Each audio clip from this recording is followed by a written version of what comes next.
Yeah, please. What's the top concession you want out of Canada? The top concession you want out of Canada? Concession? Yes.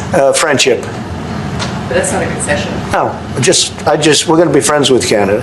Regardless of anything, we're going to be friends with Canada. Suddenly, after mocking us for decades, millions of Americans want to move to Canada for a better life. Some Minnesotans are calling for the U.S. state to become a part of this country. How about since Trump dislikes Minnesota so bad and we're so out of control, let's join Canada. Former professional wrestler and Minnesota State Governor Jesse Ventura recently pitched the idea. Some Minnesotans are angry over the deployment of federal immigration agents in the state. Ventura, now a political commentator, made the comments on a podcast. Others have followed suit. One resident recently wrote to a publication suggesting the state join Canada and the new province be named Manitoba. Interesting. You know how you have that big border below you to stop them from doing the same thing? Yeah, we have one of those too, because you're our Mexico, by the way. And we get along great with Mexicans up here, and we both agree that you need to keep your pesky gun violence away from our borders at this trying time. This is a message to our neighbors in the north. I think I speak for most Americans, at least those still able to think critically, when I say that we'd rather become Canada's 11th province than have Canada become our 51st state. Needless to say, the leaders in your country as a whole are what America's current leadership should aspire to become.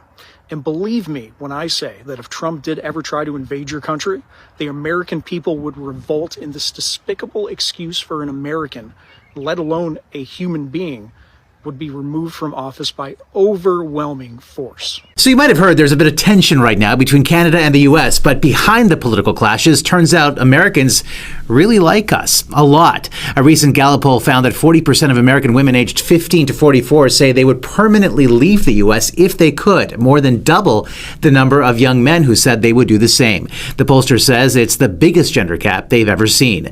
Among these women, Canada is their top destination, followed by New Zealand, Italy, and Japan. So what's driving this sentiment? Well, a major reason is Donald Trump. The 2022 Supreme Court decision to overturn Roe versus Wade is also a factor, and young women tend to vote for the Democrats. But here's a twist. Another Gallup poll found that 20% of Canadians say they would move, and their top choice is the United States. So yes, while young Americans are dreaming of moving north, plenty of Canadians are still looking south. You have to stop saying that you're going to move to Canada whenever you're mad at something in the U.S.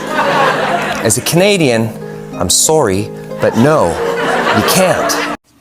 Hi folks, here's an interesting story. According to Statistics Canada, there's been a 72% increase of Americans seeking to migrate to Canada in 2025 compared to previous years. Interesting. I wonder why. You may have seen some posters popping up around Vancouver this week. If not, let me show you. Here, it reads, "Dear Canada, we are so very, very sorry. Your American friends." Now, in the last day, though, many seem to have been removed, but we still asked Vancouverites about what they thought about this apology. And here's what they had to say. I think they're a little corny. It's a weird thing to do, a weird way to apologize. It's great. Obviously, the Americans are thinking like we are. Honestly, it doesn't surprise me. My husband's American, and I have lots of American friends, and I've definitely kind of heard that sentiment, a little bit of embarrassment and empathy. I know a lot of Americans don't stand by that, and obviously the country's really divided at the moment, and it's nice to see. Just thought it was really sweet because what's coming out of the States is really hard right now, and to know that there are Americans that appreciate that is kind of nice. This message is for Canadians and Mexicans from a Democrat in the United States of America. We are so sorry. We are so sorry that this is being inflicted upon you.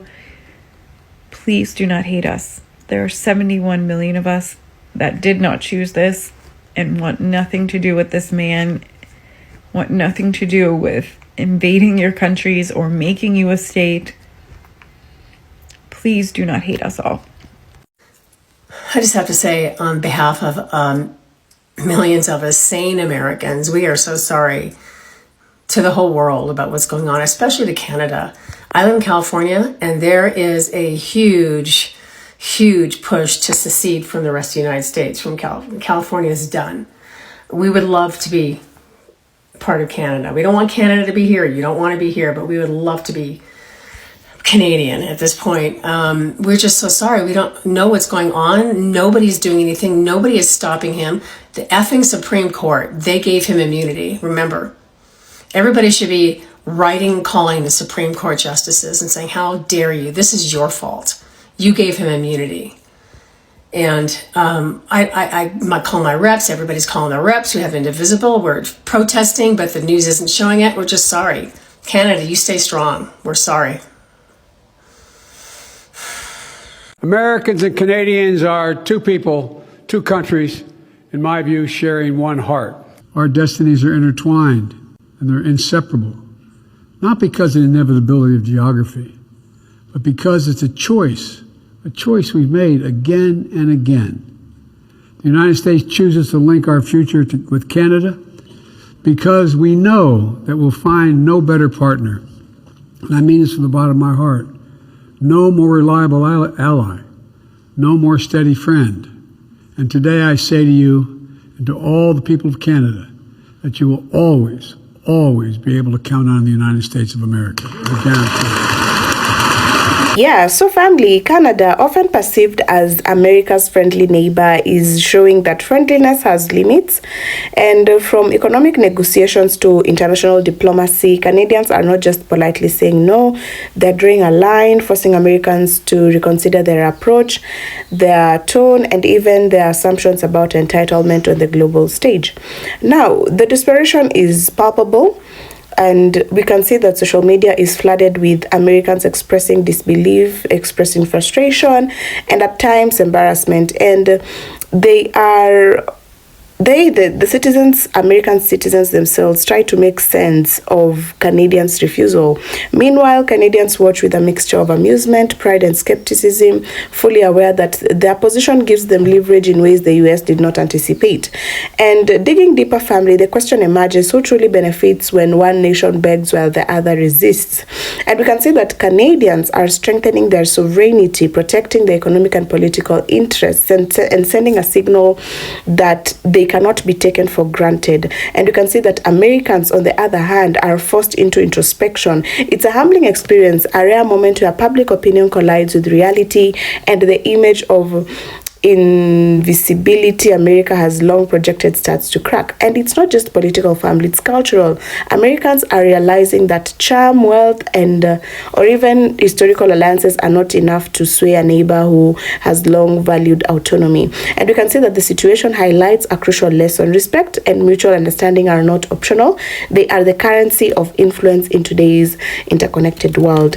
And so what does this mean for the future, family? If the US continues to approach Canada with desperation rather than strategy, the gap between expectation and reality will only widen. Yet, if lessons are learned, there is potential of a new kind of relationship, one built on equal footing, where influence is earned, not assumed.